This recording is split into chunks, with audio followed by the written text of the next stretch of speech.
આજે આપણે વર્ષો પહેલાં આપણા દાદી નાની જે એના મહેમાનોને બનાવીને ખવડાવતા ને એવી મીઠી વાનગી બનાવશું જે ખૂબ જ ઓછી મહેનતે અને ખૂબ જ ઓછી સામગ્રીથી ફટાફટ બનીને રેડી થઈ જાય છે. આ જૂની વિસરાતી વાનગી હવે ઘણા ઘરોમાં નહીં બનતી હોય, પણ ખરેખર ફ્રેન્ડ્સ આ બહુ સ્વાદિષ્ટ લાગે છે. અને હા ફ્રેન્ડ્સ, જો આવી જ રેસીપીઓ જોવા માંગતા હો તો ચેનલને સબસ્ક્રાઈબ કરવાનું ના ભૂલતા. ચાલો જોઈએ કઈ રીતે બનાવશું. એના માટે આપણે અહીંયા પાતળી શેકેલી મીઠી સેવનું પેકેટ લીધેલું છે. આ પેકેટ દરેક દુકાનમાં આરામથી મળી જશે. હવે આપણે એક થાળીમાં સેવ કાઢી લઈશું. અહીંયા આપણે સેવનું આખું પેકેટ ઉપયોગમાં લઈશું. એક પેકેટમાંથી 5 વ્યક્તિ ફૂલ પેટ જમી શકે એટલી સેવ બને છે. આ સેવ લાંબી આવે છે એટલે આપણે એને થોડો થોડો ભૂકો કરી નાખવાનો છે.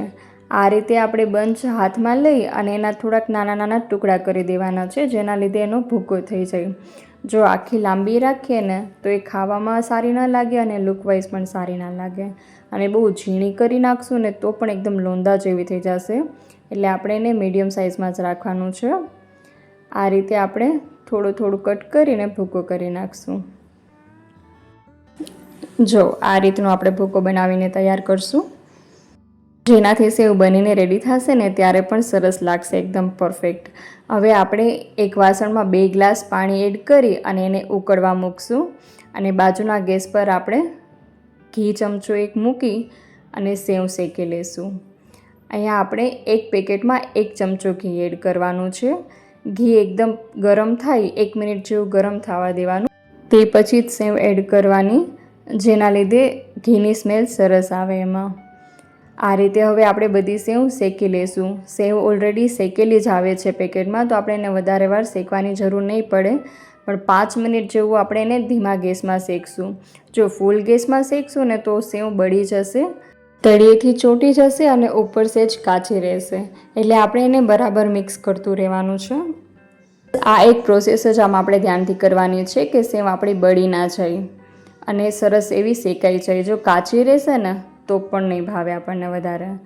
બાજુના ગેસમાં જે પાણી મૂક્યું હતું એ ઉકળી ગયું હોય તો આપણે ગેસ બંધ કરીને ડીશ ઢાંકી દેવાનું, જેના લીધે પાણી ઠંડુ ન થાય. નાના બાળકો ઘરમાં હોય ને તો એને આપણે સાંજના ટાઈમે પણ આ સેવ બનાવીને આપી શકીએ, જે એકદમ હેલ્ધી પણ છે અને બાળકોને ભાવશે પણ ખરા. અચાનક જ મહેમાન ઘરમાં આવી જાય તો કન્ફ્યુઝ થઈ જાય કે હવે મીઠાઈમાં શું બનાવીએ. તો આ મીઠી સેવ આપણે બનાવીએ તો 10 જ મિનિટમાં બનીને તૈયાર થઈ જાય છે અને મહેમાનને પણ ચાલશે. જો સેવ આપણી શેકાઈ ગઈ છે હવે, અને આપણે તેમાં ગરમ પાણી એડ કરી દઈશું. પાણી આપણે બધું જ એડ કરી દઈશું. 2 ગ્લાસ, 1 પેકેટ સેવમાં આપણે 1 ચમચો ઘી, 2 ગ્લાસ પાણી એડ કરવાનું છે. આ રીતે પરફેક્ટ માપથી બનાવશો ને તો એકદમ પરફેક્ટ સેવ બનશે. પાણી એડ કરતી વખતે થોડું દૂર ઊભું રહેવાનું, જેના લીધે ગરમ પાણીના છાંટા ઉડે નહીં આપણને. અને આ રીતે સાઈડમાંથી આપણે બધી સેવ કાઢી લઈશું જે ચોટી છે તવીમાં. અને જો ગ્લાસના માપમાં પણ તમને ના ફાવે પાણીનો અંદાજો, તો આ રીતે તમે જે પાણી આપણે એડ કરીએ ને એ સેવ ડૂબી જાય ને એટલું પાણી આપણે રાખવાનું છે. જો આ રીતે બધી સેવ ખાલી ડૂબેલી છે, બસ એ પ્રોસેસથી કરશો ને પાણી એડ તો પણ ચાલશે. હવે આપણી સેવ ઉકળી ગઈ છે અહીંયા થોડીક, એટલે આપણે એમાં 1 વાટકીમાં થોડી ઓછી એવી ખાંડ એડ કરશું. આનાથી બહુ મોરી પણ નહીં, બહુ મીઠી પણ નહીં એવી સેવ બનીને તૈયાર થશે. બાકી જો તમારા ઘરમાં મોરી કે મીઠી ખવાતી હોય તો તમે એ પ્રમાણે ખાંડ એડ કરી શકો છો. ખાંડ પાણી મૂકે છે એટલે આપણે થોડું પાણી, અડધું પાણી બળી જાય ને ત્યારે જ ખાંડ એડ કરવાની છે. હવે આ રીતે આપણે એને થોડીવાર ઉકળવા દઈશું અને થોડીક સેકન્ડ પછી આપણે કાજુ એડ કરશું. એના લીધે કાજુ પણ થોડાક પાકી જાય. જો આપણું સેવ હવે ઘી છૂટું પડવા લાગ્યું છે અને પાણી બળતું જાય છે. આ રીતે કાજુ મિક્સ કરીને પાછું આપણે પાણી એકદમ બળી જાય ને ત્યાં સુધી પકવવાની છે. ઘણા વ્યક્તિ આમાં ખમણ પણ એડ કરતા હોય છે, એ ઓપ્શનલ છે. જો તમારે એડ કરવું હોય તો તમે એડ કરી શકો છો. હું ખમણ એડ નથી કરતી આમાં. અને હવે આપણે ગેસની ફ્લેમ બંધ કરી દીધી છે. સેવ આપણી બનીને તૈયાર છે અને આપણે તેમાં બદામ એડ કરી છે. બદામની ઝીણી ઝીણી કતરી કરીને એડ કરી દીધી છે, જેના લીધે લુકમાં પણ સરસ લાગશે અને ટેસ્ટ પણ સારો આવશે. ડ્રાયફ્રૂટ તમારે એડ કરવા હોય તો તમે કરી શકો છો અને સ્કીપ પણ કરી શકો છો.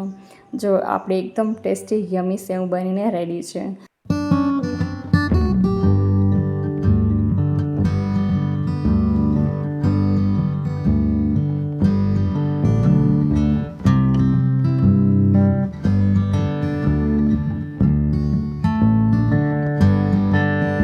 જો કે આપણા વડીલો તો પહેલાં ડ્રાયફ્રૂટ્સ એડ નહીં કરતા હોય, કેમ કે ત્યારના જમાનામાં સિમ્પલ જ સેવ બનાવતા હતા. પણ આપણે ડ્રાયફ્રૂટ્સ એડ કરશું કેમ કે તે હેલ્થ માટે બહુ સારા હોય છે.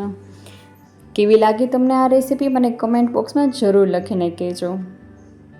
તમે પણ ઘરે બનાવીને જરૂર ટ્રાય કરજો. અને જો તમે કંઈ અલગ રીતથી બનાવતા હો ને તો તમે મને કમેન્ટ બોક્સમાં તમારી રેસીપી જરૂર શેર કરજો.